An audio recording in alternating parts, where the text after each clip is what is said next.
Good morning to all of you.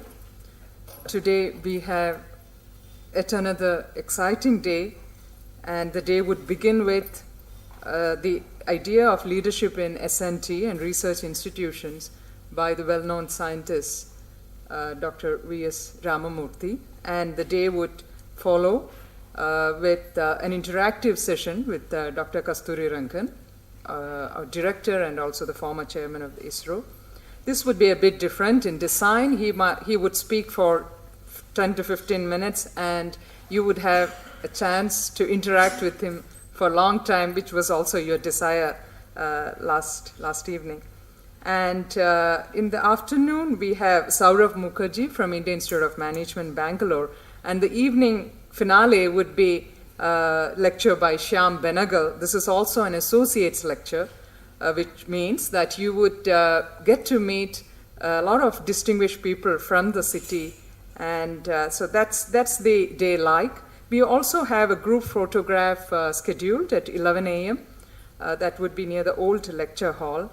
And today these sessions will be chaired, and the person who will be with you throughout the day is my colleague, Professor Sundar Sarukkai. Professor Sundar Sarukkai heads the Center for Philosophy here. He has an interesting background. He has a PhD in theoretical physics and later done extensive study in philosophy of science, Indian philosophy, and so on. So let me now invite Dr. Sarukkai to start the day's proceedings.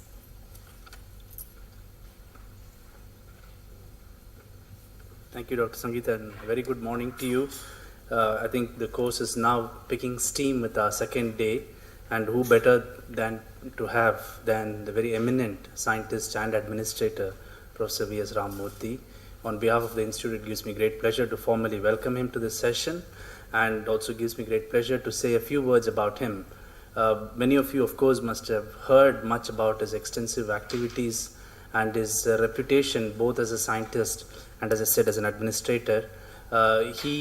He's originally a high-energy physicist, a topic we both share from my early work. And his early contributions were in the areas of nuclear fission and heavy ion reaction mechanisms and statistical and thermodynamical properties of nuclei. He was the director of the Institute of Physics at Bhubaneswar from 1989 to 1995. And already we see his great impact as a person concerned with larger issues of science, when during that particular period, he was responsible for the installation and commissioning of a 3 MV Pelletron accelerator at the Institute. And for those of you who have been following the science institutions in the country, we know that there has been a great demand to have accelerators in the country. And since India cannot build big ones, there have been a variety of experiments to build smaller versions, which have been of great use to various practicing scientists and engineers in the country. From that post, where he had great impact, he moved on to assume charge as Secretary to the Government of India, Department of Science and Technology in New Delhi. And I must mention that as well he was at DST, he has been has remarkably changed the organization. And during that time period, he's also been a great friend to NIAS, as we have seen him for the past very many years. It is very important, as many of you know, that science administration is perhaps as important as doing of science in India. In fact, it facilitates doing of very good science in India. And his policies, which he initiated during that time, have had a profound impact on the growth of scientific institutions in the country. So during his tenure for nearly 11 years, the department took several new initiatives towards the promotion of science and technology in the country, which included, and I must mention this because it's of great importance to the scientific community in the country, that included not only support to scientists in the laboratories to carry out competitive research in frontier areas of science and engineering, but also for efficient development, transfer, and commercialization of technologies developed in the laboratories. A trend which has been taken up by various organizations after that, including the recent trend in CSIR. After his retirement from the superannuation from this post, he resumed his research institute as DAE Homi Bhabha Chair Professor in the Inter-University Accelerator Center in New Delhi. And his special focus is on human resource development in science and technology. Needless to add, he has affiliations with very important institutions in the country. He's the chairman of the Board of Governors of Indian Institute of Technology, New Delhi, and in the Recruitment and Assessment Board, CSIR, and so on. He has also had, as befitting his stature, very many special recognitions, including the Padma Bhushan, and awarded the honorary doctorate from various universities, including Anna University, Chennai, and Sri Venkateswara University. It's a great pleasure to have him with us. We are very thankful to him for having taken time off from his very busy schedule, both as a scientist and as a man who has tremendous impact on the science policy and the activities of the community, to come and address us today. Professor.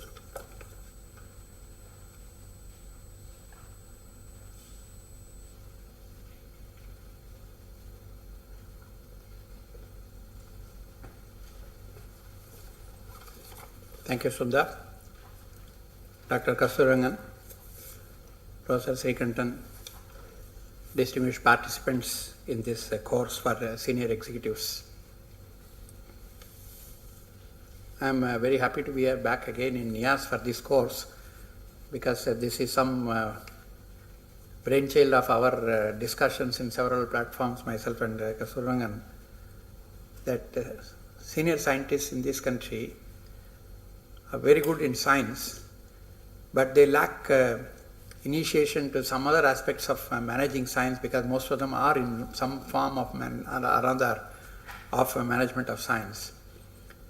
And we thought that we must give an opportunity to sort of introduce them to that, so that they can do their best in whatever they are trying to do. So consequently, we do find this course has tremendous variety. The fundamental character of the various participants is so diverse. Sometimes we start wondering, will it be possible at all to communicate with this group? Because each one looks at it in a different manner. But I think with this last 3 years, it has been fairly well received by the community, and we certainly look forward to going beyond this. This has become a regular feature of DST and NIAS now, I think. The topic which I have chosen for today's discussion is the management of intellectual property assets. You may call it management of knowledge, but knowledge is slightly more general, so it's probably more appropriate to call it management of intellectual property assets. Intellectual property assets has come to the center stage in the last few years. It has always been in the center stage, but it has probably come under a floodlight now. And while on one side we try to do our best to how to survive and excel in this area, we have also had concerns whether we are doing the right thing. And what I am going to do today in the next few minutes is to share with you the concerns. I will not be in a position to share with you the solutions, because I don't know the solutions. But perhaps you sitting in positions where you are will have some opportunities to comment on that at the end of the day. You will agree with me that we are on the threshold of a new era in the history of human civilization. It's an era which is often referred to as the knowledge era. By no stretch of imagination, we can say that all our forefathers were all ignorant and they were living in a dark age. Certainly that's not true. We have grown over thousands of years with significant new knowledge and new discoveries. What is really implied in this particular statement is that unlike the bygone years, the coming years are not only going to be dominated by knowledge in some form or another, but sometimes it is going to be actually driven by it. And the knowledge, when I say knowledge, it not only refers to S&T, scientific and technological knowledge, but knowledge in general, what you know. Irrespective of what you know matters. And this you see more and more in the day-to-day life. The foundations for this, of course, were laid by the S&T era of the last century. 20th century is often referred to as the century of science and technology. And this century was characterized for 2 or 3 factors. One, of course, is it saw an unusually large number of scientific discoveries. If you look at any period of time in the history of human civilization, the number of discoveries, fundamental discoveries which were made during the last 100 years will probably equal whatever was done in the entire few thousand years earlier. And within a few years, the whole range of them, not only in physical sciences but also even in the biological sciences, we have seen major changes. This is one aspect. The second aspect is that each one of these discoveries led to technological discoveries, which is again very unusual, because in the past a scientific discovery lies dormant for several decades or centuries before you really start seeing the impact of this on the common man, the man on the street. But last century has seen quick succession of technologies coming out of the scientific discoveries. And the technologies get converted into products and services for the common man and gets marketed by the business concerns or whoever it is, and it has an impact. And this is again something very, very unusual as compared to the previous years. Net result is even routine objects which you see in your house contain more technology than materials. It's somewhere that knowledge has gone, scientific knowledge, technological knowledge has gone to make that product available to the common man. He may not know what it is, but there is something in it, and it is not just the material content of that. It is a scientific technology knowledge content, and the non-scientific, non-technological knowledge which also goes into it in the application of this technology for day-to-day life. The third development is the time scale between laboratory to marketplace keeps shrinking. It's not a few decades or few centuries. It can be few weeks and years, weeks and months and years.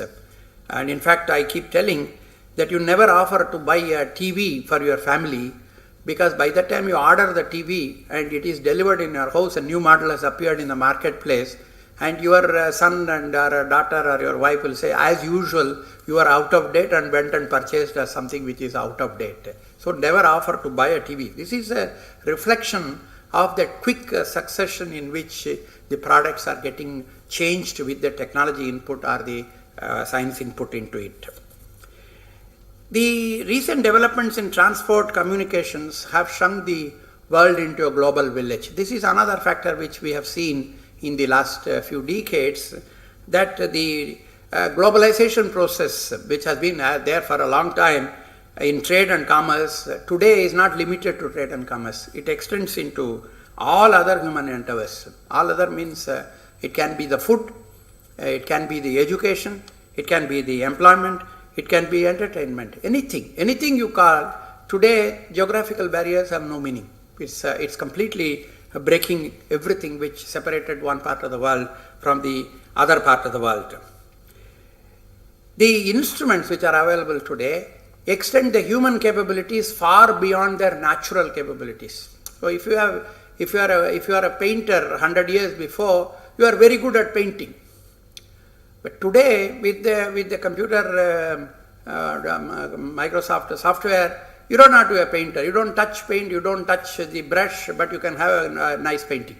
If you want to measure something, you don't have to be dependent on the sensitivity of your eyes or ears or hands. Even if you want to do a surgery, it's a robotic surgery. So everything, the human capacity has been pushed to far beyond its own natural limits, and consequently, there is the opportunity for everybody to do things for which they were not originally equipped to do, but with the use of instruments, they can go far beyond their natural capabilities. All this have converted with the entire scenario in a way that if you know how to make use of what is known and make it available, then you can succeed in the economy, marketplace. So it has become an integral part of the economic development, the integral part of the social development of a community, and also it has given new opportunities for people who have no money, who have no natural resources, who have nothing else, but they know the grey matter is there, that's good enough. So we have really come into a situation that the knowledge bypasses all the other deficiencies natural or man-made, but you can move forward and you can be a success in the society. So clearly, the winners of tomorrow, whether we are talking of countries, whether we are talking of communities, whether we are talking of individuals, only are those who have the capacity to generate knowledge, if you can generate it. If you can't generate it, can you assimilate from somebody else? Somebody has generated, are you in a position to say, here is something which is important to us? Can you assimilate the knowledge? Can you use the knowledge for some specific, to satisfy a specific human need and make into a sustainable business proposition? You need to be innovative, you need to be enterprising, but you actually use the knowledge which you didn't generate. But doesn't matter. If you know how to do it, you can succeed in life. This is a message which is coming again and again, and you have to do it quickly. You don't have infinite time. We call it in near real time. You see it and immediately you must get on to this. So clearly, this situation has led to a scenario where knowledge, scientific and technological, but not necessarily only scientific and technological, knowledge in all form has become extremely important, and it's not surprising people have started looking at it like yet another asset. If you had money, if you had a house to your own, okay. But if you don't have a house, if you know how to do it, that's also okay. So knowledge has become yet another asset, like land or resources or machinery or anything like that. And management of knowledge assets, sometimes mostly it is called intellectual property assets, has become an integral part of strategies of nations and individuals. So this is the difference which has happened over the last 100 years, and this is the one which is going to drive in the decades to come, that how will you survive in the coming years. If you want to win in the coming years, you better know how to manage your knowledge assets in all form, generation, assimilation, use, whatever you want to do, anything is connected with knowledge. If you know how to do it, the chances are you will be a successful man in the coming years. Whether it is a nation or individual, it doesn't matter. And there is yet another aspect. As this change was taking place from an economy based on natural resources and capital and human labor into a knowledge economy, yet another parallel development which is taking place. The knowledge generation, the mechanism of knowledge generation and use, particularly scientific and technological knowledge generation and use, has also been changing. So as like a small butterfly, over a period of time, slowly it is changing from a worm into a butterfly. The science system has also been changing. It has been changing the world, but it is changing in itself. What is the change? What we call today is the science system of the earlier years has become a science enterprise. Now, what does it mean? What is the meaning of a science enterprise? You have to go back by about 100 years in history, how science was done 100 years before and how science is done today. Then you will see the differences very clearly. For example, 100 years before, at the time of Lord Rutherford or C.V. Raman or Bose or any of these people, there was no Department of Science and Technology, there was no big government funding, and people are not asking what is the citation of Raman, C.V. Raman or somebody else before they gave money to him to carry out. Science was done by individuals who had a burning desire that you must understand something. How does it matter whether the sky is blue or red? But it was in his mind, no, this needs to be understood. It's individual centric, not necessarily funded by governments or philanthropists in a big way, but driven by the curiosity of people concerned. And all the people, whether it was Joseph Bose or Raleigh or Rutherford or Raman, they all had this common denominator. What is the scenario today? Today the scenario is that you have a basic S&T system. Number one, it's funded quite heavily as compared to the early years. It's funded by sometimes by the government, sometimes by the industry. If you look at Indian economy, maybe it is more government than industry. If you go to US, it's more industry by government. But the fact remains there is big money in science. when you put big money, you also say, why am I investing? So the so-called accountability, return on investment concept has come into scientific research. It wasn't there 100 years before. Return on investment has become a philosophy of scientific funding today. We are also getting a situation where you say science is to be done. It's a tool. If a guy is a good biotechnologist, hire him and tell him to do this, he will do it. Not because he wants to do it, but because he is a good pay packet with it, associated with it. So we are creating a very large number of what I call as the scientific workforce. They know how to do science, but they do it because there is a pay packet with it. This is not because they wanted to do it themselves. This number is also increasing. Now, when did it all start? It started with Manhattan.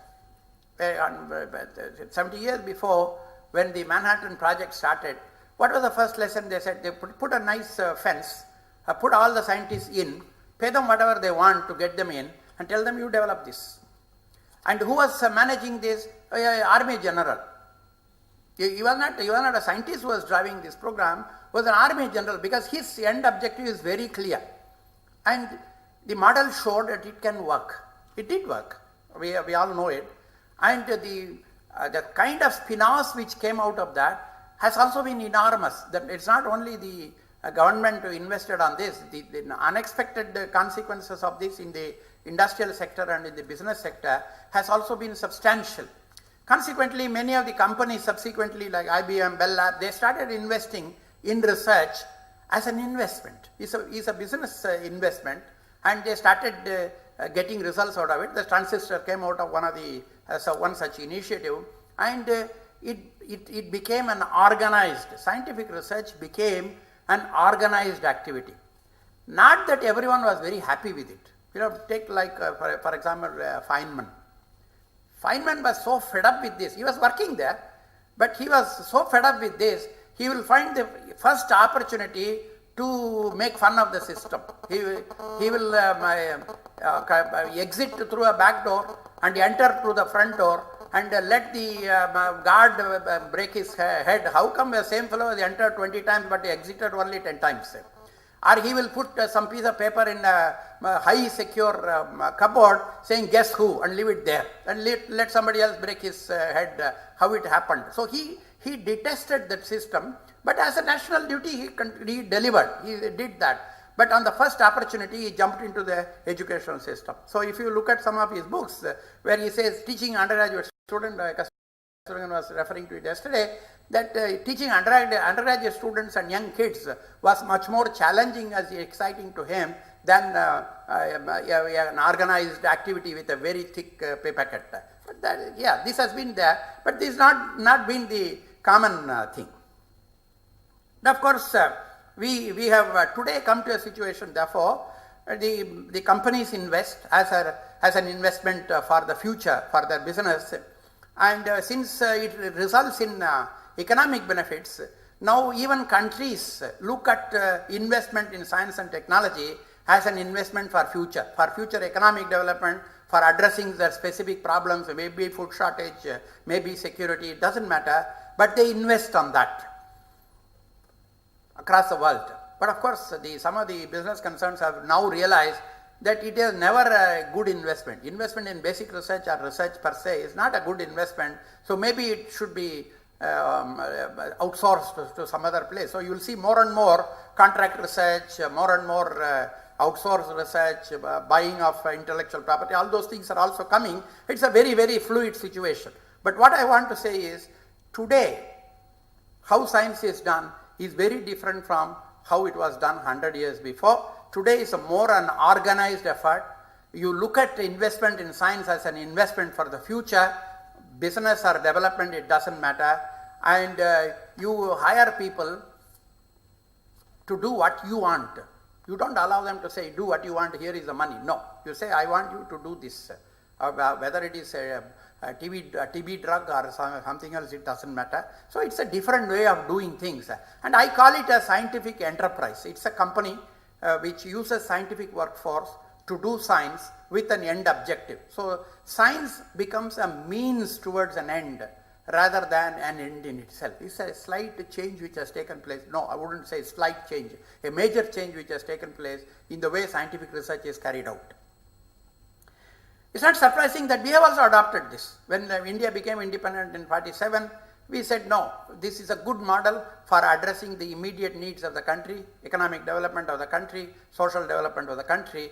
We had a history of science. India has always been contributing to world science across centuries, thousands of years.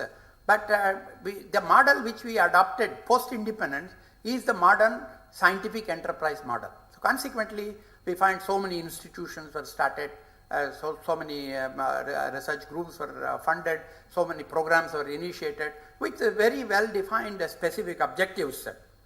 Today, when we really look around, that we have a fairly reasonable infrastructure for R&D, fairly reasonable infrastructure for education. We may have its own difficulties, but it's a non-trivial infrastructure which we have built.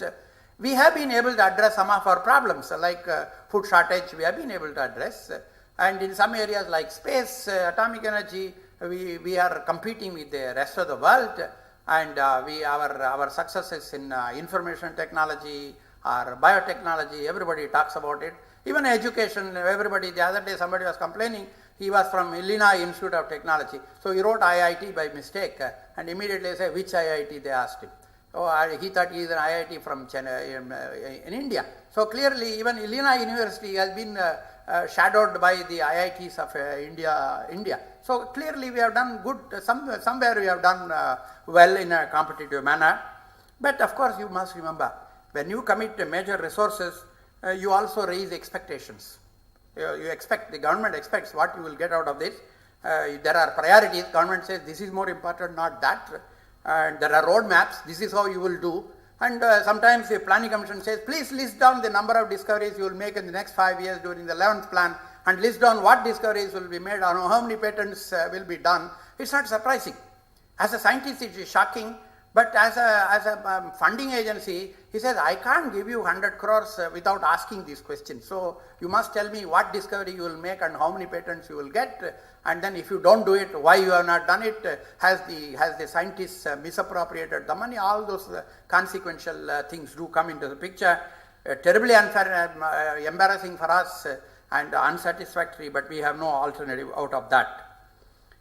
Of course, today India stands on a crest of a wave of confidence. We see we can compete with the rest of the world.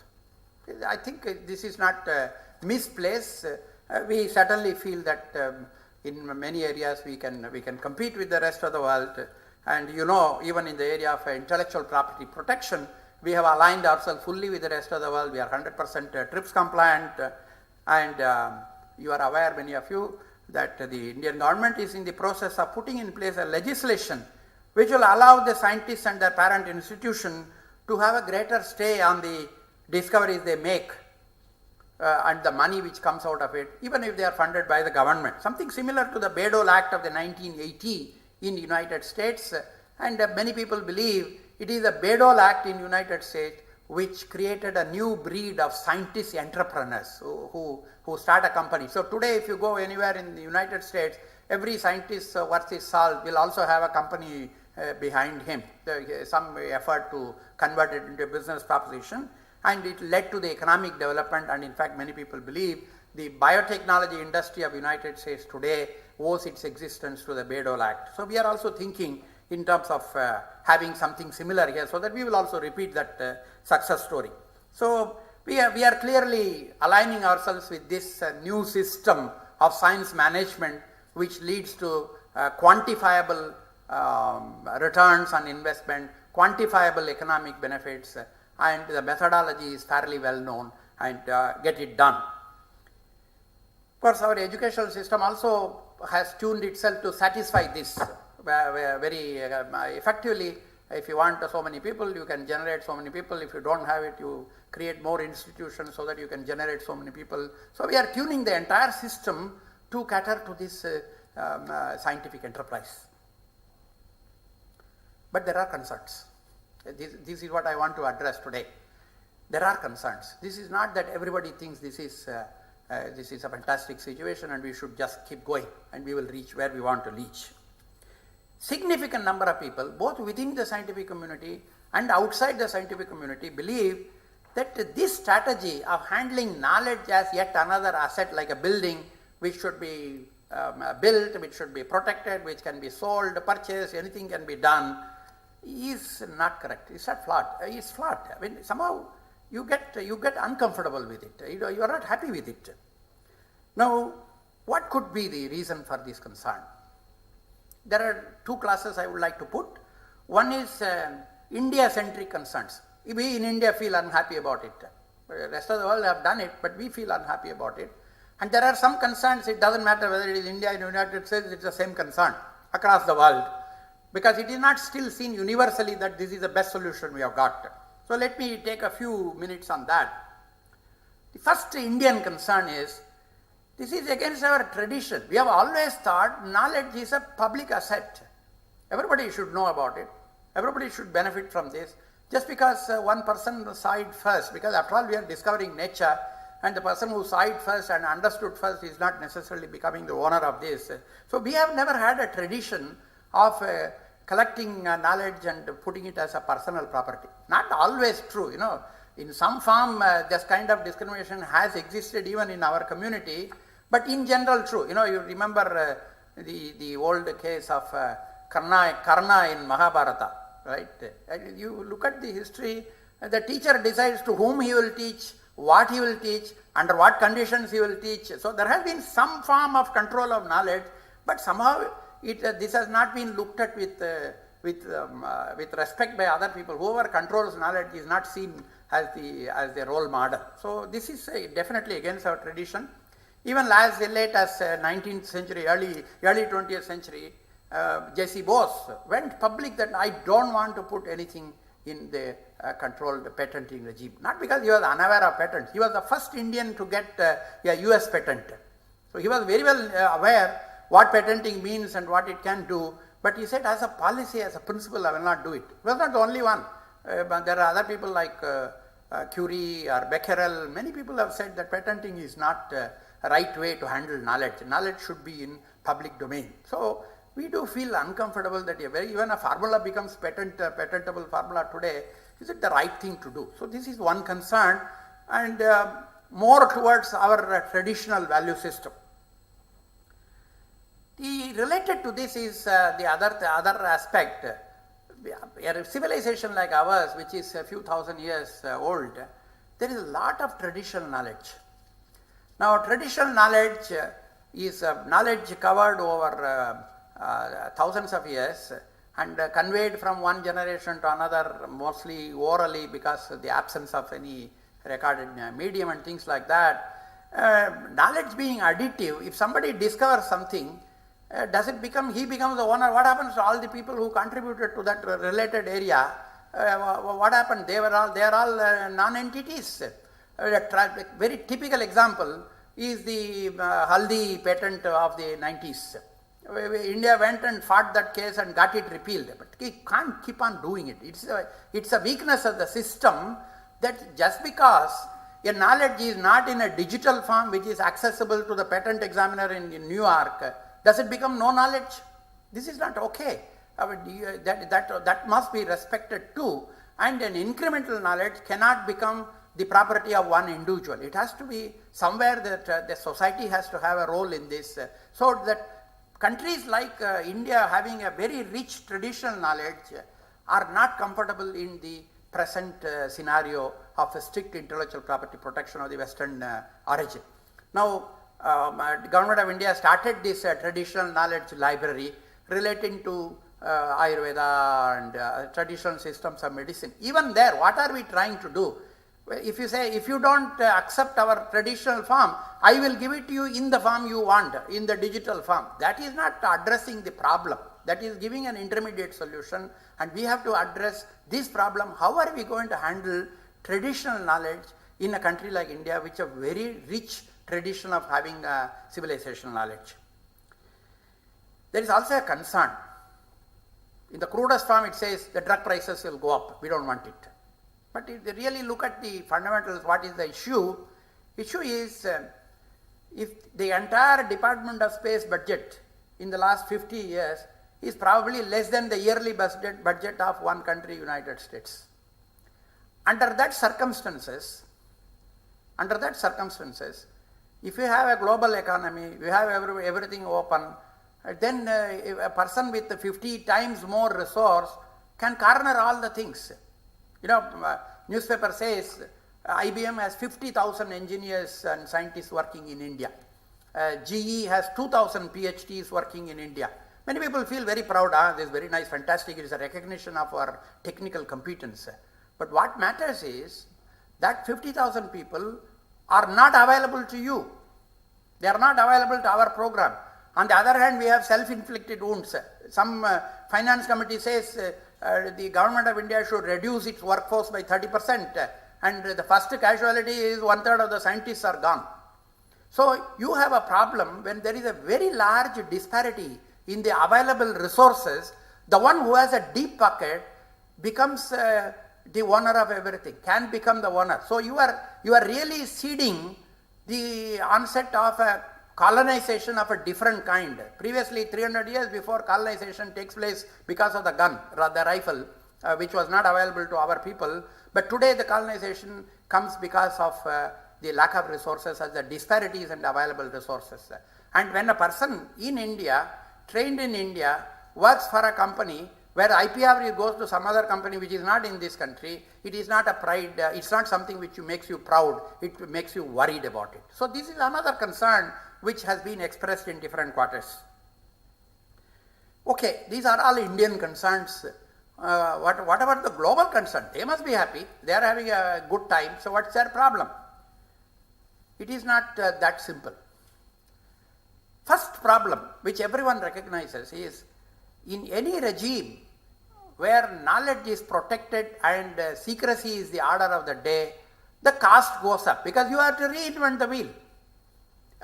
Previously, if I have a routine which will integrate, I will make it available to anybody in BRC. Today, even in BRC, they may not give it. That means I have to rediscover that. This happens again and again in every sector, that because it is not available openly, you have to redo that. If you have to redo that, it costs money and effort. So clearly, it is increasing the costs. The patenting regime came because you want to recover the cost. Whoever invests must get some return. So the regime came to recover the cost, but then you increase the cost. So you have to recover more. So where does this cycle end? One doesn't know. So it is a matter of concern. Wherever people have sat and thought about it, are we doing the right thing? There is a small quick says, no, doesn't seem to be right, because we are putting ourselves in a loop. The second aspect which many people recognize is the market considerations deciding scientific priorities, because they are the ones who are funding the scientific priorities. Those considerations distort science. Because scientists may say this is good, this is asked, you'll say no, what is the impact on the market? I always joke, there is a board of governors meeting of a company which makes razors, shaving razors. There has been a little downfall in their sales, so the company board governors came and said, what is happening, what do we do? So the marketing fellow said, well, we have to do some promotional aspects, so we'll increase the advertisement and maybe give one soap free if you buy a razor blade, so that the razor blade sales will go up, will catch up. Another fellow, the product designer, said, no, this is no good, we have to give a new product. So how about a longer stem with a flexible stem with some design on the stem and things like that. Then the lone scientist who was there, you see, I have a new method of treating the surface which will increase the life of this blade. So let us implement it. Everybody pounced on him and said, hey, you idiot, we are trying to increase the sales, and you are giving me a solution which will decrease, because if a person can use 20 days the same blade, you will not buy that many blades. So get out of the room. So they threw him out. Finally, whether they gave the soap or a handle is not important. What I am saying is, a decision which is made on the basis of considerations other than science, in science decision, is not going to be right direction. It need not necessarily all the time in the right direction. So this is a matter of concern, and today it's very common. If you go to any conference, international conference on a high technology area like genetically induced something. The first row will be the chief executive officers, next row will be chief technology officers, the scientists will be in the last row. Gone are the days where the international conferences in a subject will be only attended by scientists. They are being attended by all the others. Other mention which I mentioned again is this transition of the scientific enterprise is from scientist to scientific workforce. The individual commitment and the passion of the scientist has become secondary. What is your skill and what will you do and at what cost you will do? This becomes important. So you have a contract scientist who can do research whatever you want, he will do it. You have science managers, you have science entrepreneurs, but where are the scientists among the scientific workforce? They are becoming it's a sort of a dying species. If somebody says, I want to do this work, then they say, find your own money, don't come to me. So this is becoming a threat to the way science is done, the way scientists are nurtured. The impact of this is the following. If you have a shortage of good scientists per se, you have a shortage of good teachers. Because ultimately the teachers are the ones who have to teach the next generation of scientists, and if there is a shortage in scientists itself, this has become a shortage in teachers. Now if you have a shortage in teachers, there will be a shortage of students. If you have a shortage of students, you have a shortage of scientists again, so the cycle is very complete. In an institution like IIT, today there is a 30% faculty shortage, 30%. And if the intake is doubled, you know where we will be. It's a disaster in the making. But at the same time, look back, not one of the IIT boys is looking for a teaching career in IIT. You have to get it from somewhere else. And where are the IIT boys go? Sometimes it starts, really you have a shock. The campus recruitment this year, the highest pay packet went to a person who is going to do mergers and acquisitions with one of the banks. Is that the training you gave him in IIT? So-called best training? So effectively what it means is that boy has completely lost why he is doing this. One point agenda, I must get the maximum pay packet. So if you make a chief Jadu officer and you say you pay 10 lakhs per month, he may accept that also. This is a tragedy and we can't afford it. Can we afford it? We can't afford it. Because this cycle is complete, no scientists, no teachers, no students, therefore no scientists, it will eliminate us completely. Not only for India, this is for United States also. United States at least today has the luxury of taking students from India, their own students are not opting for science. So there is a problem right there at this. Sometimes we do feel that it is a matter of demography, more old people, less young people, their lower birth rate. No, it's not really demography. There are enough number of young children born today in every part of the world, but they are not looking at science as a challenging career opportunity. They are looking at science to get a means to get a higher pay packet and better quality of life in terms of 5-star hotels and things like that. This is something which is a matter of concern for the entire community across the world. First, the funding mechanism have also become monolithic as part of the funding mechanism also here. But the fact remains, the funding mechanisms, you put a proposal, then a group of people evaluate it, and then they say what are the deliverables, how many patents, how many projects, how many papers, and then we come into a situation, some institutions say, if you are the first author, you get 50% weight, if you are the second author, you get 30% weight. Does it matter? How much contribution for the paper doesn't depend on where is your name. It could be alphabetical, it could be some other criterion, but we got into that loop. Net result is, I'll give you an example, 2000, a little earlier, 1 year earlier, Bill Clinton was here and there was a political decision, we will sign the S&T agreement, which was pending for the last 15 years. And they said, I was told, go, have a negotiate and have an IPR agreement attached to it, then we can sign, because that was stuck at the IPR agreement. So we had decided to have a video conferencing to discuss what are the issues in the IPR and how do we agree. I was shocked to find that on our side, I was sitting as the chair, then I had a DBT representative, IT representative, patent facilitating cell representative or some vice chancellor, all the segments, everybody. On the other side, I had all lawyers and attorneys, not a single scientist. Okay? Then what was the issue? They said, if there is a dispute, if two scientists work, one person in United States, one person in India, and they work together, suppose 5 years later, they are unable to resolve to whom the intellectual property belongs, what will the procedure? They said, let us go to the redressal procedure under the WIPO Act or something like that. I said, I am not interested in that. Two scientists work. If there is a problem, they resolve it. Why bring in a lawyer from some other place from New York to do this? I said, no, this is not acceptable to me. They said, no, we have to provide this. Then he said, okay, let's come to the S&T Joint Committee. Another set of scientists will decide this. They don't know law. Finally, I said, listen, when two people work together for 5 years, you mean they can't even share? They can't decide how do they share? Why are you unnecessarily creating a problem? Finally, they agreed. Any dispute will be settled by the S&T committee rather than to some mechanism which is unknown to us. What I am saying is, the fact remains that they think that the scientists were supposed to do their work, rest of the things they can manage.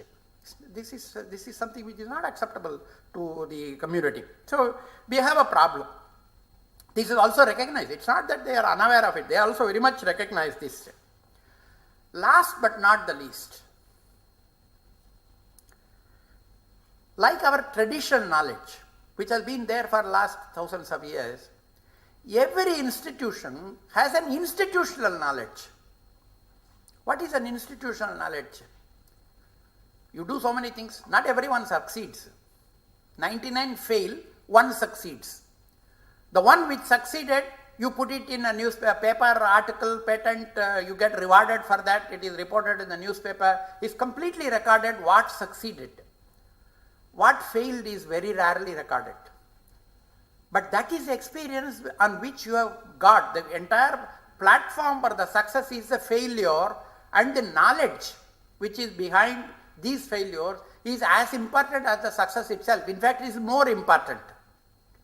Take for example, in the late mid-century last year, 60s, 70s, USSR had a huge number of submarine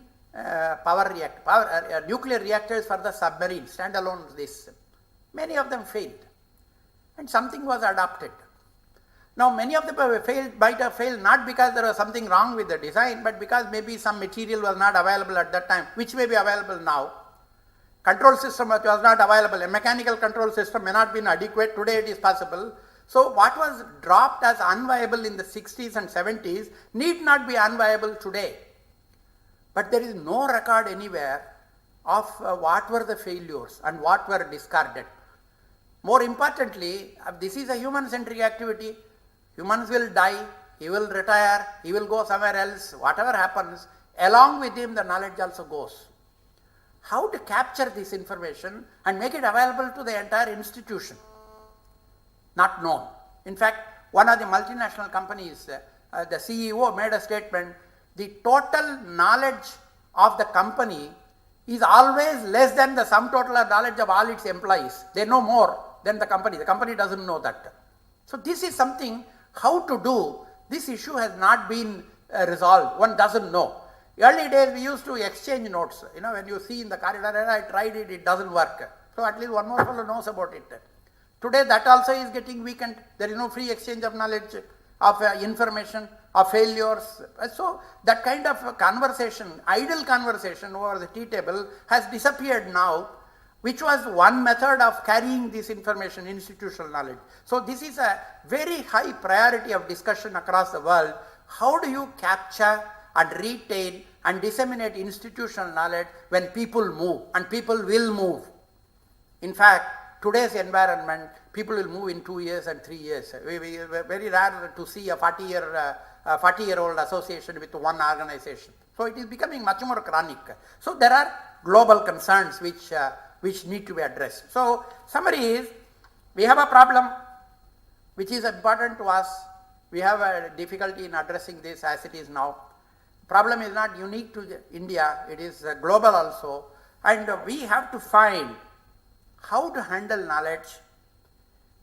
We cannot handle in the same way which you are handling physical assets. That is a legacy of the early days of the revolution, right? But today's knowledge revolution, that is not important, that is not adequate. How do we do it? While we understand there are problems, the solutions are not obvious. Can we go back to the earlier system? Let's go back to 100 years. Let's say all science will be done like this. Certainly not, it's not possible. Number one, history cannot be rewritten. More importantly, we don't want to rewrite. We want our country to develop economically. And we know the S&T enterprise system does deliver. So we need that. But at the same time, not decimate the other, not at the cost of decimating the other. We need both of them to exist. When we want economic returns, you use this model. When we want to contribute to knowledge generation, use the other model. And both must exist without a contradiction. Is it possible? There are a few things which can be done. We have to recognize that knowledge generation is a human-centric activity. There is no knowledge generation by computers. It has to be done by individuals. This we have to recognize. As a policy, we have to recognize. And individual excellence is centric. If the man is good, he is good. If the man is no good, he is no good. There is no question of equal opportunity for everyone. It's not possible.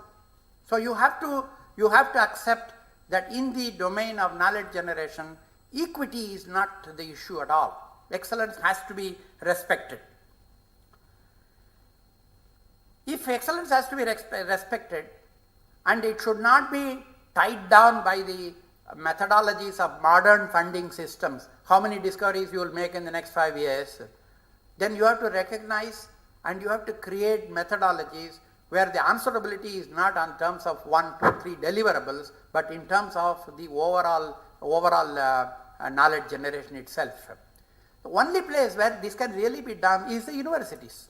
Universities, they are with the students. They don't have a mandate to deliver so many technologies. Nobody makes a profit out of that. And research must be university centric. We have somehow moved away from that. More so in this country. Can we take back research into the university system? This is something which we need to address. We have to create space for individual scientists. Take, for example, one of the fellowships which DST announced couple of years before. You look at the track record, last 5 years, has he been active? Then you give the fellowship. Don't ask him what you will do, but he says, you have done this much and here is the support for you. So look at, you have to move in a different direction. Last but not the least, we must create flexibility in the system which will identify, nurture and enable gifted people, gifted children, for example. Today, if a person is extremely good in mathematics and he is terrible in English, he fails in +2, he is finished. There is no system where he can continue his studies of mathematics right up to the highest level possible and he is employed productively in an academic institution. It is not possible. We have created a system that a person who has a degree in physics, if he is working in biophysics, he will neither be appointed in physics department or in the biology department. There must be a biophysics department, otherwise you will not get a job at all. This kind of rigidity is not good. So we must create a flexible system where such gifted children can be located, nurtured and enabled. We have schools for blind. Why can't we have schools for the gifted children? I don't see why it cannot be done. But we have not done that so far. Across the world, people have also been asking, are there other methods of knowledge generation which is more open and more participative, not holding to a fund, but to share it with everybody. There are a few things which come to my notice, and I am sure you are also aware of it. First and foremost is the open access publishing and archiving. Many journals today are making their articles available freely to as large a number as possible. Unfortunately, if you want to know what is the gravity of this situation, you must understand, you go into the web and ask for a paper, and final bottom line says, if you want the full text, pay $25. Can I afford to pay $25 for one article? I can't do it. Where are the days when everybody will distribute the papers? When free reprints we used to send everywhere. Where are those days? And I have to pay for every article $25. I will go bankrupt in 3 days. So clearly, this is not a good model. People recognize that, and more publishers are trying to see, can we have open access, open publishing, open access, and still make money to survive. They are not gone bankrupt. They are still surviving. The second, of course, is the open source software, Linux kind of things. More and more people are adopting it, and it is no longer a closed box. You can add to it. You can use it in whatever you want. Source code is available, but with certain broad guidelines what you will do and what you will not do. And it is increasing popularity among particularly students is an indication this is a preferred method of software development rather than a deviation. There are things like Wikipedia, an encyclopedia where you can contribute, you can add. Now, if you look at the Encyclopedia Britannica, if there is a wrong entry, you can't change it. Next 30 years it will continue as the Bible, and then it will be changed. Is it possible to change? The Wikipedia is an example where individuals can have access, individuals can change, and of course you need to have certain discipline how you will not muck it up. Quality control, how do you ensure? Answers are not fully available, but a new model. So clearly, new models like this are evolving even at the global level, but the fact remains there is a recognition that you can't handle knowledge like real estate. They are two different things. You have to handle it differently. Whether it is generation, whether it is protection, whether it is utilization, you have to have a different set of norms. So this is something which I think is good, but the solution is not obvious. So people are trying to look at it. Well, I have only one thing. So far, in most of these efforts, we have been talking, we have been sitting at distance, we say that's good, this is not good. We are not the real players. India has not been a real player in this. Nothing which has emanated from India which will say this is how you do it. It has not happened. Now, if you are really seeing that India will be the knowledge superpower of the next century, we better address these problems. We cannot recognize that there is a flawed system and we will be leaders in a flawed system. We will never be. So we have to address this problem. So I hope something will happen. Well, before I conclude, say my guru Raja Ramanna, you all know him. He used to say that at the end of a lecture, if all the audience agree with you, you have said something very obvious. That means you have wasted your time and their time. If on the other hand everyone disagrees with you, you have said something still very obvious, obviously wrong. That's also okay. You know what is the meaning of that. But if some people agree with you and some don't, there is some material for further thought. And you can take the credit for triggering that thought. My only belief is that some of you disagree with me, some of you agree with me, then I will go back with satisfaction that I have brought something to your notice.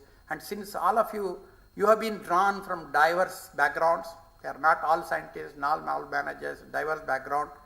You are in a country, fortunately, which is going to be a major player in the knowledge economy of the coming years. You are not as old as we are.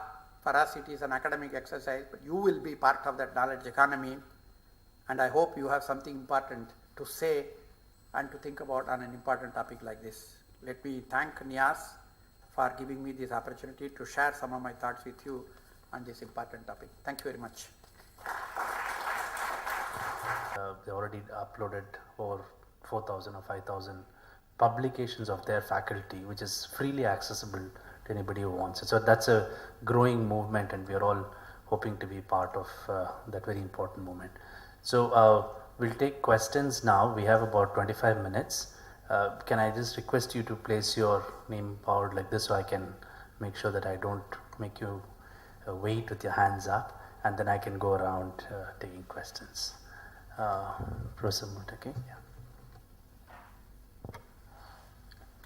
I have one question about you gave example of a painting, for example, which basically reflection of the fact that there are changing skill sets we need to adopt.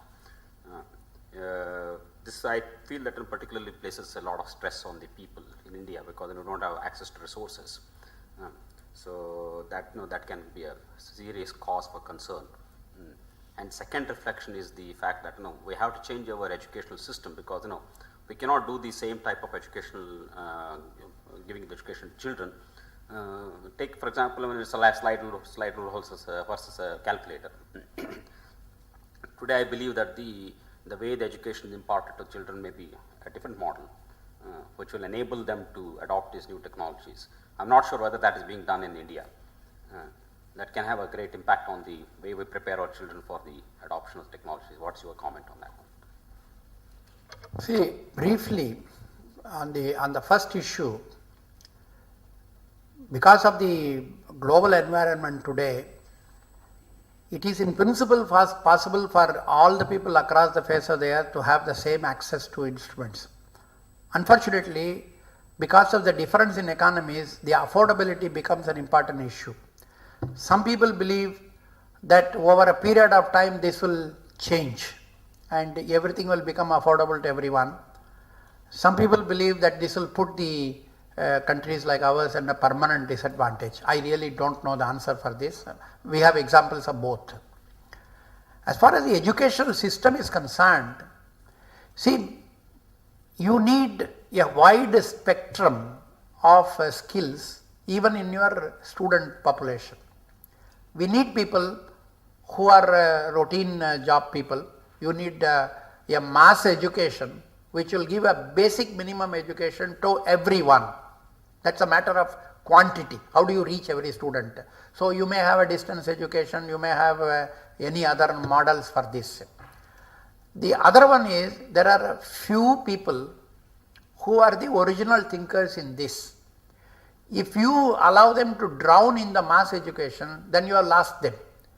Now, I was really looking at that group because in this country, a gifted child has no methodology of getting groomed. This we have to change, and that's a very small number. It's not a large number, it's a very small number, but we have no methodology to do that. I have gone through that when in DST, some very good children, but they come, but they have neither I can tell them where they should go, nor they have a formal education. So even Jan, you will say, well, you have not completed so many years and so many months and therefore out. He is gifted, that's why he is there with you at the age of 9, and you say that he is not following the minimum requirement of age. You are really saying that I don't believe in gift, everything should be normal, right? So our educational system should have small spaces to accommodate this kind of special children, right? Both need to be done. Can I just make one more comment? He is the boss. Is it related to this? Yeah, related to that only. Okay. So I appreciate your concern about like the gifted children because then they are the leaders and they matter most, but they also have to deal with this mass also. So we have to enable them too. I'm saying my question is actually concerning them. So how do we give them the education which will prepare them so that even the leader is able to lead that particular group? I mean, you cannot put them at a This is where the quantity. How do you reach the education? Not literacy. See, literacy is no longer relevant today. We are not even at 100% literacy. We are talking of 100% education. So you need large resources. You need new technologies. The distance education comes in talked about, but I don't see distance education as a magic pill for everything. But it does reduce the investment which need to be done in some respect. But my feeling is the education is today left to schools and teachers, okay? But every adult is a potential teacher and every institution is a potential school. We have somehow taken it out. They must be together, they must work. You need a formal school, but there is also a lot of things which can be done outside the school. And these kind of things require somewhat of radical thinking. I have no solution for that.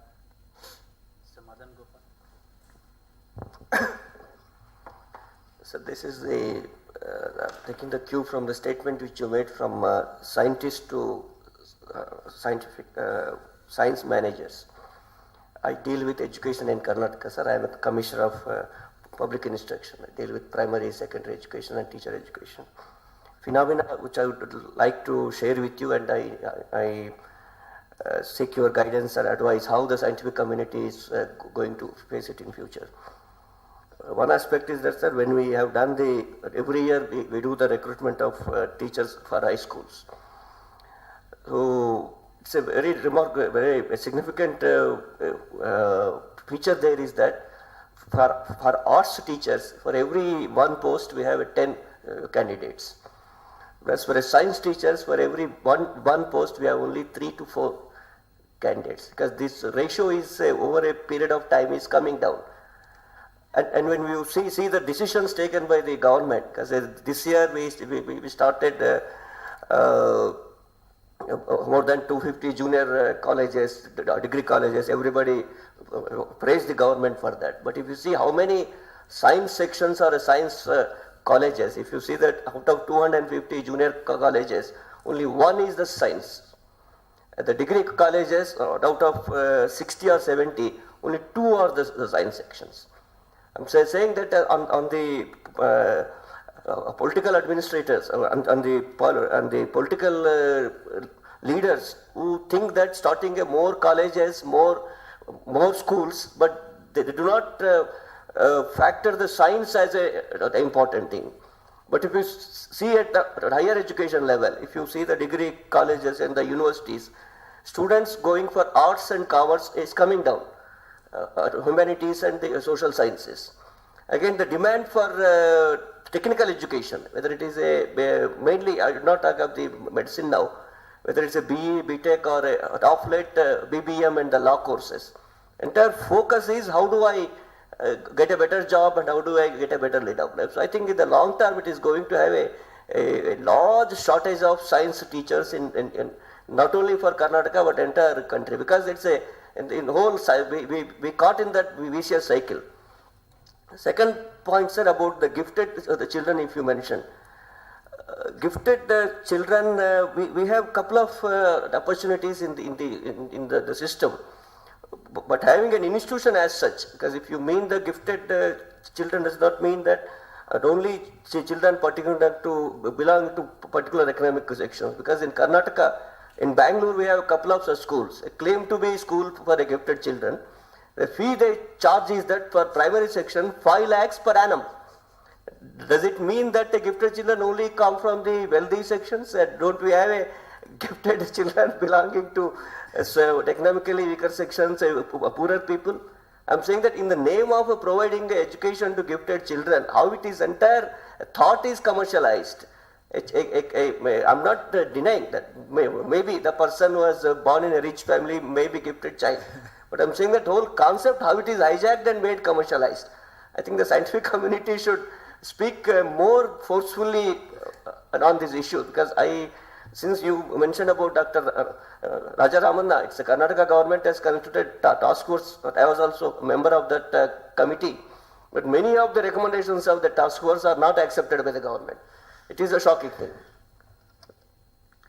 See, but the fact remains that the teaching profession is not attracting the best of students in required numbers.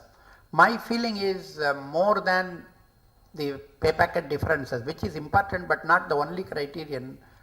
We have decoupled the excitement of science teaching from the teachers, and therefore the excitement of science learning from the schools, from the children.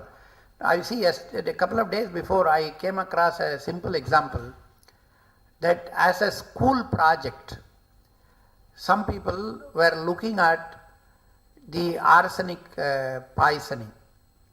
Okay? It may be arsenic or mercury, I don't know which one of them. Then they used GIS technologies, geographical information technologies, but it is not taught there, but he used it.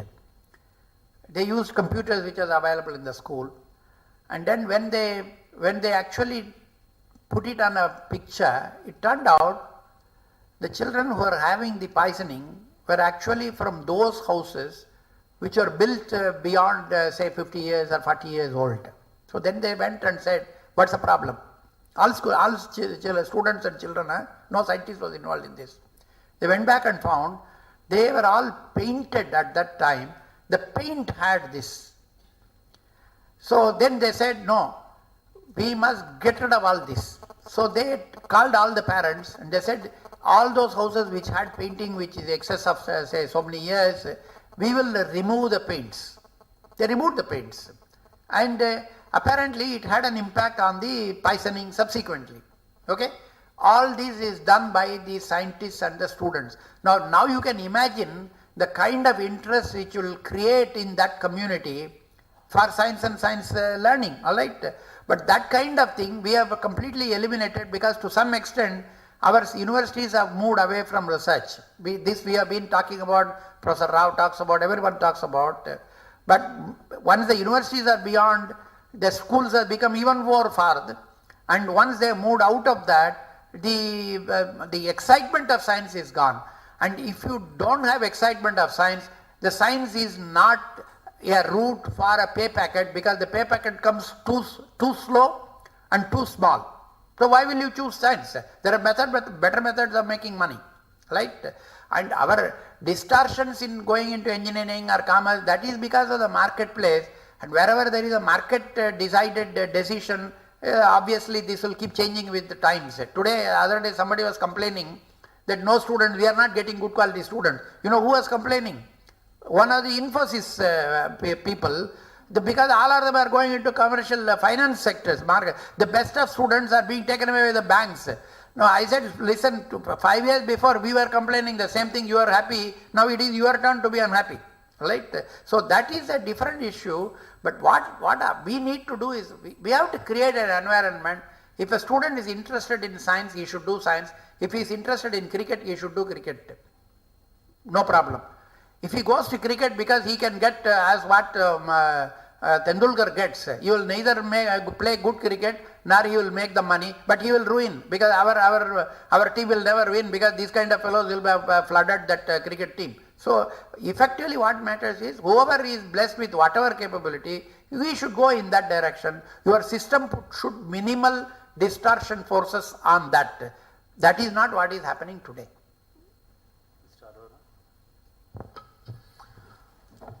Sir, well, both a comment and a question, and I am aware that partially you have given indeed very enlightening response to what I am going to ask, but nonetheless.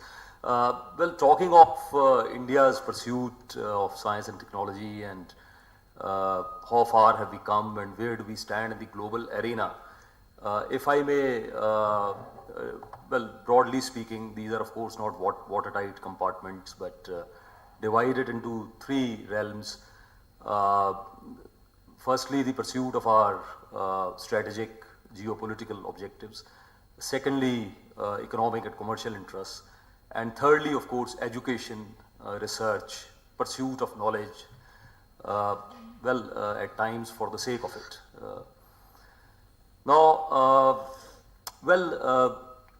We have come a long way, that is to state the obvious, perhaps in all these three areas, certainly in the strategic sphere, with all our successes in space technology and also having taken the long overdue decision to publicly go nuclear in 1998. Again, in the economic arena, I think there are tremendous achievements, at least partially linked with the ongoing liberalization over the last 15, 17 years. Education, research and technology, research, pursuit of knowledge, I think you have dwelt upon it in a very thought-provoking manner, and perhaps we still have a long way to go. Now, I think under the rubric of the theme of this course, Excellence in Leadership, how would you assess, sir, our achievements in each of these three areas so far, and how do you envisage India's progress, India's stature, let's say 20 years from now? Without really attempting to digress much, but I think as a layman, to me, cause for particular concern is in the area of pursuit of knowledge, research. I mean, it's indeed a historic irony that when the country was very underdeveloped, that is when we produced the only Nobel laureate in science, and we of course missed a historic opportunity when Ramanujam passed away as a young mathematician. Partly, I think that was an opportunity lost, essentially due to destiny. I don't want to sound philosophical, but I think largely due to poverty and an early tuberculosis without adequate medical treatments. So where do we go from here? I mean, all this knowledge superpower and all is all right, but we have not produced a single Nobel laureate in the last several decades. Thank you, sir. I will. This calls for another 1 hour, but I will give it in 2 minutes. Where have we come? I look at it in 3 phases. 1947, for the first 20 years, we had no infrastructure for science and technology in any form, except individuals, which was the tradition of the earlier years. It wouldn't have been adequate for today's world. And our entire effort was to build the infrastructure. Whether it is a dam, whether it is a CSIR lab, it's the same infrastructure. The second 20 years was a time when we used it for specific India problems, to address our problems. Food sufficiency is one such example, but if you look at the drug sector, we were net importers in 47, we became net exporters in 80, bulk drugs. But we had no respect for IPR or anything. I have a problem, I've solved my problem, I don't care for anything else. So reverse engineering, import substitution, they were the words which were heard at that time in very large numbers, and if somebody talks about patent, I say, go to hell with you, I will copy it, you do what you want. That was the situation.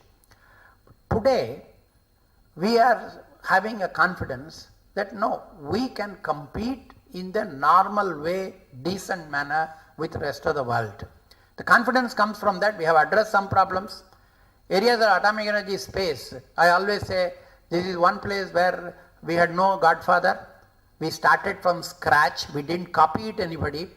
We did it on our own, with our own resources. Nobody gave money for Department of Space or Atomic Energy. Neither technology was given. And most of the boys from Atomic Energy or Space are all not from IITs, they are from Kolhapur and small institutions. So totally indigenous inputs in every sense. And we are, after yesterday's re-entry, I am told that this is a 4th country in the world to have tried anything coming from outside the Earth's atmosphere into the atmosphere, and it has survived. Okay? And so definitely today the mood is, we are okay, we can compete with you, but we have our own difficulties in whatever way it is, maybe because it is a democracy, maybe it is a shortage of resources, it doesn't matter, but it is not a hopeless situation. We are not somebody with a begging ball. Okay. Where do we see from now? There you made it into 3 specific areas. Number 1, security. Number 2, economy. Number 3, knowledge generation. Okay? Now, all the 3 require scientists and technologies, requires investments in science and technology, but not the same way. If you do it the same way, all the 3 will not develop. Each one has its own specific characteristics, and the management structure has to be different from the 3 sectors. Now, one of the reasons why I am even raising here, because you are the managers. Now, you cannot change the world, you cannot change the country, but when there is a person next to you, suppose one of your colleagues shows an ability to think out of box, help him, enable him to do it. Don't ask the same questions to him what you will ask the rest of the people. If you ask the same question to him, he will get killed. If you don't ask the same question to all the other 9 fellows, they will get killed because they don't know what to do. So you need to differentiate between one person another to identify what are his strengths and make use of it. Now, in our last 40 years or 50 years of journey, our ability to identify and nurture a gifted man has come down We always say Ramanujam was not cited in this country, it was cited elsewhere. But if suppose Ramanujam was born today in India, he wouldn't have been any different. He will not get admission in a college. He will not get a job in government departments or any other department. He will not get any money to pursue his research. Nothing has changed. In fact, it has deteriorated. So, that area there is a weakness. So, that is why I said, we have done well, we will continue to do that, but one area we are weak, that is nurturing individual excellence. Now, if you don't nurture individual excellence, can we say, okay, don't worry about it, let's concentrate on economic development and security? No, because then you are building a beautiful dining hall without the kitchen. The inputs for this come from those places. We cannot be dependent on external resources to get the knowledge, scientific knowledge from somewhere else and then keep on applying, because we have said we will align ourselves with the rest of the world. So I cannot pilfer it, I cannot pay for it. So I will get into a situation, I will have an excellent 5-star dining hall and no kitchen. So you have to have a balance. You must have a kitchen, you must have a dining hall. If somebody says, I get excellent meal, but dining hall is lousy, you will not deliver anything. So if you want to deliver to the public, to the taxpayer, to the country, to the world, something which science technology can do, you must invest in a balanced manner. I only pointed out one imbalance today, that is individual excellence. Conclude very soon because we have a photograph session, but I think I see Mr. Shamrao wants to ask a question. Can we make it brief, please, so we can...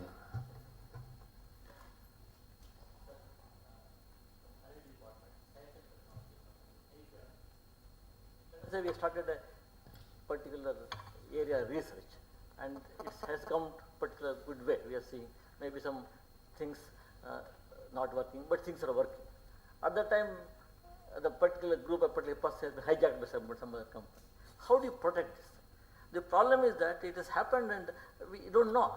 With one the individual being hijacked by other people, knowing that people are working on that, and the entire research is collapsed. How to protect this? Where is, sir, particularly just they know many people, the work is going on here, they want to stop their work and they hijack it and give them something else and packets are 10 times and which we can't refuse. How do you protect this? I'm aware of such scenario. I don't know, maybe you and I are having the same event in mind, I do not know, but this is not in short supply. People hijack for two reasons. They want the expertise and therefore hijack you, or they don't want you to have the expertise, therefore they hijack you, even though I have no use for it. Both are possible, both happen. It happens every day in this country. The only way, this happens across the world, it's not only for India. It happens in the United States because one fellow getting hijacked from one company to another is not uncommon anywhere. Okay? There are two ways you can handle that. IBM used to pay in the early days 20% more than the market rate. So somebody asked, why are you paying him? He would have come for 10,000 rupees, why are you paying 15,000 rupees? He said, so that he doesn't leave me. Okay, so the other fellow will not give that, so he is safe with me. So that's what money is being used as a weapon. But at the same time, not everyone is swayed by money. There are instances where people have left government labs, gone there, 2 years later they are back in the same government lab because people who have learnt what it means to do research in an unfettered manner, they also realize when they have to go to attend a conference, they need to take a clearance from their technical head, okay? And they are embargoed. You will talk about this, you will not talk about this. A good practicing scientist will not accept this lying low. So many of them come back. So this is the dynamics which you have to live with. What is important is, if you have tasted this here, then you are less vulnerable for this inducement by pay packet. If you have never tasted it, if you are a fresh student, then you have a problem. Therefore it is important that the excitement of doing science in the way it should be done has to be conveyed right at the school level, college level. Otherwise it is too late. But there is no, this will happen. This is the normal dynamics. This will happens across the world. But the solution is not a higher pay packet which you cannot do, but the solution is a higher level of motivation. Is there a way of protecting this so that It is nothing like a protection. nothing like Thank you, Mr. Ramurthy. I know there are other questions and I deeply apologize that I can't take them, but I hope Professor Ramurthy will join us for tea and perhaps we can continue our discussion there. Can I now... Yes, at 11:30. Yeah, Can I now request Mr. Satish Tandon to deliver the formal vote of thanks?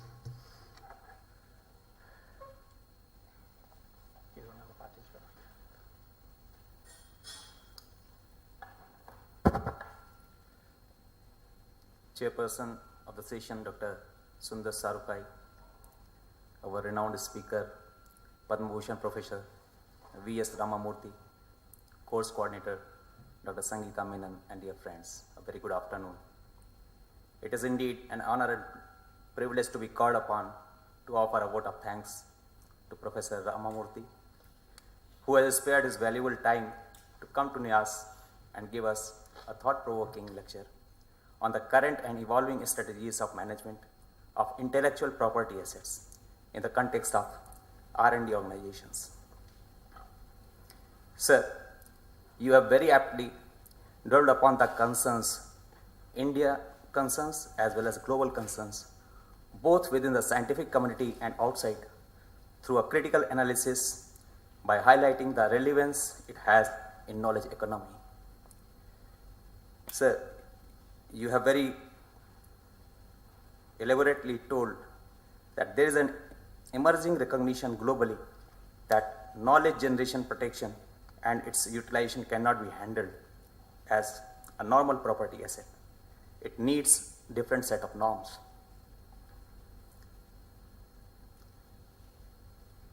You have also told us that the excitement of science has gone away and that needs to be reintroduced. You have highlighted the weakness of the existing system in nurturing the individual excellence. I take this opportunity on behalf of myself and other participants of the course to propose a vote of thanks to Professor Ramamurthy for his excellent presentation and urge the fellow participants to put their hands together and give him a big round of applause. Thank you, sir.